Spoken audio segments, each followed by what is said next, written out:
Buenos días, en el video de hoy les hablaremos sobre la Guerra Fría. Para comenzar, la Guerra Fría fue un periodo marcado por un conflicto político-ideológico entre Estados Unidos y la ex Unión Soviética, URSS. Este lapso de tiempo polarizó el mundo en dos grandes bloques, uno alineado con el capitalismo y otro alineado con el comunismo. Este acontecimiento comenzó en la fecha del 12 de marzo de 1947 y finalizó el 26 de diciembre de 1991, durando así más de 4 décadas. A la vez, cabe recalcar que esta guerra, provocada en un inicio por estas grandes potencias, libraron múltiples guerras por delegación en todo el mundo, que lo comentaremos a continuación. Comenzaremos con la crisis de Berlín.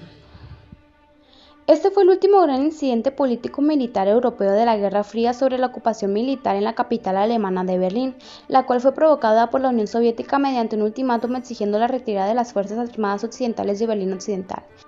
Esto produjo la ruptura de la Gran Alianza entre las potencias occidentales y la URSS, que se generó durante el 24 de junio de 1948 y finalizó el 12 de mayo de 1949, la cual representa la primera manifestación de esta guerra. La culminación de la crisis derivó en la construcción del muro, imposibilitando radicalmente toda la conexión entre ambos lados de la capital.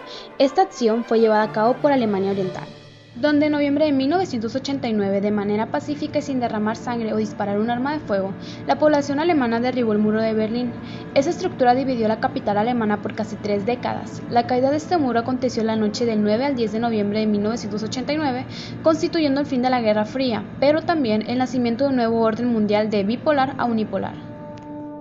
El muro se construyó para los líderes comunistas. Era necesario detener el flujo de personas que huían del lado oeste hacia el lado capitalista, a la vez que otro objetivo era prohibir a los cruzadores de fronteras que vivían en la economía comunista, pero trabajaban en el lado occidental. Seguiremos ahora hablando sobre la Guerra de Corea. Como les fue mencionado, gracias al estallido de la Guerra Fría, tuvo como resultado la participación de que este país se convirtiera ahora en 2 estados. Los combates terminaron, pero la guerra no. Técnicamente, durante la Guerra Fría, Corea del Norte estaba respaldado por la Unión Soviética, China y sus aliados comunistas, mientras que Corea del Sur es respaldado por los Estados Unidos y sus aliados occidentales, que fueron Australia, Francia, Filipinas, Japón, Reino Unido, Taiwán, entre otros. Corea quedó dividida en el paralelo 38 tal y como estaba antes de la guerra, con una parte sur capitalista y un norte comunista. Estados Unidos y Rusia ganaron la Segunda Guerra Mundial con los aliados y acordaron dividir Corea. Continuaremos con la Guerra de Vietnam, que para comentar hay que decir que como causa principal de este conflicto encontramos que fue la de intentar derrocar el gobierno de Vietnam del Sur. Esto era la pretensión de algunas guerrillas comunistas de esta zona, como era conocida el Vietcong o el Frente de la Liberación Nacional. Esta guerra enfrentó el gobierno comunista de Vietnam del Norte y sus aliados en Vietnam del Sur, conocidos como el Vietcong, respaldado por China y la Unión Soviética, contra el gobierno de Vietnam del Sur y sus principales aliados, que eran Estados Unidos y otras naciones aliadas. La Guerra de Vietnam fue el conflicto más importante de la posguerra. Modificó las relaciones entre militares y civiles, como también entre políticos y periodistas. Puso en evidencia los límites del uso de la fuerza y transformó para siempre las relaciones entre aliados y bloques de la Guerra Fría. Estados Unidos aceptó retirar sus tropas en 1973, cuando se firmó un alto al fuego en París. La huida de Vietnam marcó la primera gran derrota política y militar e imperialismo desde la Segunda Guerra Mundial de Estados Unidos. Otra problemática que ocurrió fue el conflicto de árabe-israelí. Este conflicto fue conocido como uno social y armado en curso entre los israelíes y palestinos por el control de la tierra de Palestina, que se remonta a principios del siglo XX. El 14 de mayo de 1948 se proclama el Estado de Israel, Primera Guerra Árabe-Israelí.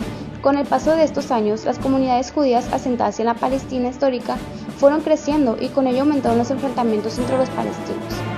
Por último, mencionaremos el Movimiento de Liberación Nacional.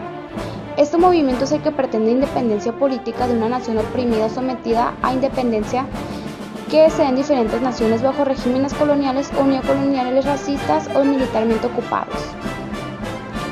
Los movimientos de la liberación nacional en Asia y África han estado dominados desde 1945 por 2 hechos fundamentales: la Guerra Fría y el fin del colonialismo europeo. Pueden resumirse en el miedo y el sentimiento anticomunista que el surgimiento del comunismo desató entre los sectores de poder en Europa y Estados Unidos. La Guerra Fría finalizó con la crisis del socialismo, la caída del muro de Berlín y la separación de la Unión Soviética en diciembre de 1991. En este mismo mes y año, en un barco ruso se produjo finalmente el fin de la Guerra Fría en una reunión entre el presidente norteamericano y el presidente ruso. Para finalizar, mencionaremos algunas de las consecuencias que trajo el final de la Guerra Fría, que serían las siguientes. Estados Unidos y la URSS acumularon gran cantidad de armas atómicas, mientras que el primero se convirtió en una gran potencia del mundo. La Unión Soviética se derrumbó debido a sus debilidades económicas, dando fin al comunismo. Unas causas de la Guerra Fría pueden resumirse en el miedo y el sentimiento anticomunista que el surgimiento del comunismo desató entre los sectores de poder en Europa y Estados Unidos. La Guerra Fría finalizó con la crisis del socialismo, la caída del muro de Berlín y la separación de la Unión Soviética en diciembre de 1991. En este mismo mes y año, en un barco ruso se produjo finalmente el fin de la Guerra Fría en una reunión entre el presidente norteamericano y el presidente ruso.